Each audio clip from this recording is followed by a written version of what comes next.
एक ऐसा पाउडर जिसे दुनिया भर में करोड़ों लोगों ने भरोसे के साथ इस्तेमाल किया, जिसे बच्चों की सॉफ्ट स्किन की केयर का सबसे बड़ा सिंबल माना गया। लेकिन यही प्रोडक्ट एक दिन दुनिया की सबसे बड़ी लीगल कंट्रोवर्सीज में शामिल हो गया और अब करीब 10 साल तक चली कानूनी लड़ाई के बाद इसे बनाने वाली कंपनी ने लगभग 5.5 अरब डॉलर के एक ऐतिहासिक सेटलमेंट की घोषणा की है।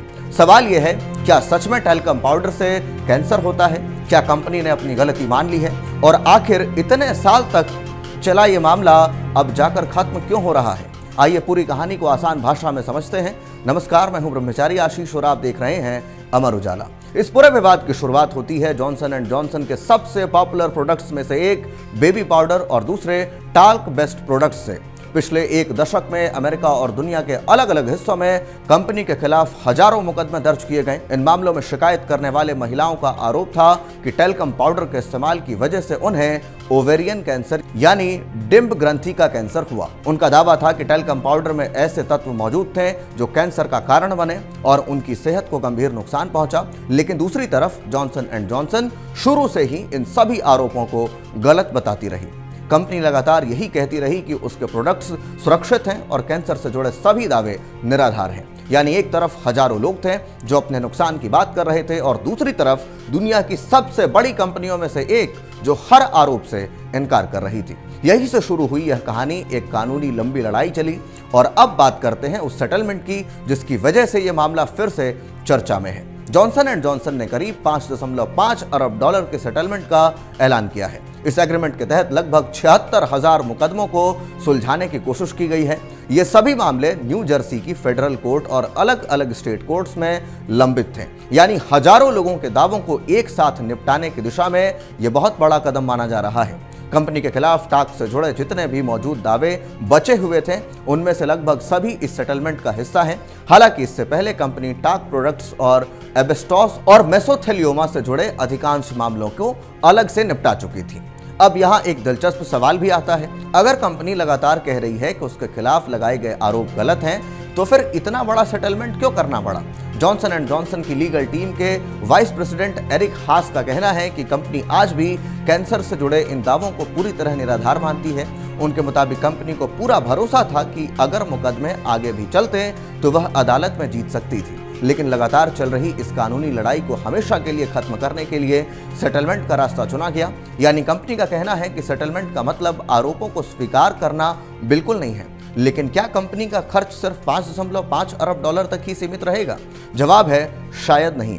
इस सेटलमेंट की फाइनेंशियल स्ट्रक्चर ऐसी है कि भविष्य में कुल भुगतान और बढ़ सकता है। योजना के मुताबिक कंपनी को साल 2027 में लगभग 3 अरब डॉलर का भुगतान करना है। इसके बाद 2028 और आगे भी अलग अलग भुगतान किए जाएंगे। इतना ही नहीं, टाक मामले से जुड़े लगभग 2500 ग्राहकों का प्रतिनिधित्व करने वाले वकील जो क्रिस सीगर हैं, उनका अनुमान है कि आखिर में जॉनसन एंड जॉनसन को 7 अरब डॉलर या उससे भी ज्यादा का भुगतान करना पड़ सकता है, क्योंकि अंतिम राशि इस बात पर निर्भर करेगी कि सेटलमेंट में आखिर कितने लोग शामिल होते हैं। एक और जरूरी बात, इस एग्रीमेंट में कुल भुगतान की कोई मैक्सिमम लिमिट तय नहीं की गई है। यानी अगर योग्य दावों की संख्या बढ़ती है तो कंपनी की कुल लागत भी बढ़ सकती है। लेकिन अभी भी यह मामला पूरी तरह खत्म नहीं हुआ है। इस सेटलमेंट को अंतिम रूप देने के लिए एक बड़ी शर्त रखी गई है। ओवेरियन कैंसर से जुड़े कम से कम 95% दावेदारों की लिखित मंजूरी जरूरी होगी। अगर इतनी संख्या में लोग सहमत होते हैं तभी एग्रीमेंट पूरी तरह लागू हो सकेगा। अब सबसे बड़ा सवाल है, अब जब जॉनसन एंड जॉनसन अदालतों में कई मामलों में जीत भी रही थी तो फिर समझौते की जरूरत आखिर क्यों पड़ी? दरअसल हाल के समय में कंपनी ने कई इंडिविजुअल केसेस जीते थे। यहां तक कि वादी पक्ष के कुछ वकीलों को मुकदमेबाजी से अयोग्य घोषित कराने में भी कंपनी सफल रही थी। पिछले ही सप्ताह एक अमेरिकी फेडरल जज ने भी इस बात पर संदेह जताया था कि क्या कोई व्यक्तिगत वादी अदालत में यह साबित कर पाएगा कि टाक प्रोडक्ट्स ही उसके कैंसर की सीधी वजह थे। यानी कानूनी मोर्चे पर कंपनी को कुछ राहत जरूर मिल रही थी। इसके बावजूद सेटलमेंट का फैसला लिया गया। इसके पीछे कंपनी ने 2 बड़े कारण बताए। पहला, अब वह इस लंबी कानूनी लड़ाई से बाहर निकलकर अपना पूरा ध्यान लाइफ सेविंग मेडिसिन और एडवांस मेडिकल डिवाइसेस के विकास पर लगाना चाहती है। और दूसरा, कंपनी साल 2020 में ही अमेरिका में टाक बेस्ड बेबी पाउडर की बिक्री बंद कर चुकी थी। ऐसे में इस विवाद को सालों तक खींचने का कोई व्यवसायिक फायदा नहीं बचा था। लेकिन इस पूरे मामले में एक और दिलचस्प मोड़ भी आया।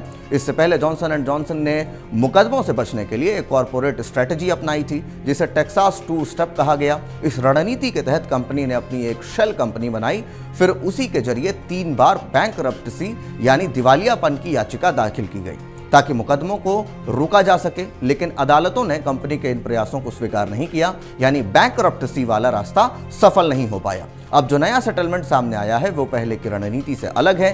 ये सिर्फ वर्तमान में लंबित मामलों पर लागू होगा। भविष्य में अगर कोई नया दावा आता है तो वे इस एग्रीमेंट का हिस्सा नहीं होगा। इसका एक फायदा यह भी बताया गया कि वर्तमान दावेदारों के लिए ज्यादा पैसा उपलब्ध हो पाएगा, साथ ही भुगतान की प्रक्रिया भी तेज होगी। अब योग्य दावों का भुगतान लगभग अगले 18 महीने के भीतर पूरा करने की योजना बनाई गई है, जबकि पहले इसमें कई साल लग सकते थे। तो आखिर में इस पूरे मामले का मतलब क्या है? जॉनसन एंड जॉनसन आज भी यही कहती है कि उसके टाक प्रोडक्ट सुरक्षित हैं और कैंसर से जुड़े आरोप गलत हैं, लेकिन इसके बावजूद करीब 76,000 दावों को निपटाने के लिए इतना बड़ा सेटलमेंट ये जरूर दिखाता है कि कभी कभी बड़ी कंपनियों के लिए सालों तक चलने वाली कानूनी लड़ाई खत्म करना, अपनी रेपुटेशन बचाना और लगातार बढ़ते कानूनी खर्च से निकलना भी एक बड़ी प्राथमिकता बन जाता है। दूसरी तरफ सेटलमेंट से मौजूदा दावेदारों को जल्दी आर्थिक राहत मिलने की उम्मीद है और जॉनसन एंड जॉनसन अब अपने नए रिसर्च, लाइफ सेविंग मेडिसिन और मेडिकल टेक्नोलॉजी पर ज्यादा फोकस करना चाहती है। तो ऐसे में इस पूरे विषय को लेकर आप क्या कुछ सोचते हैं? कमेंट बॉक्स में हमें अपनी राय लिखकर जरूर दें। धन्यवाद।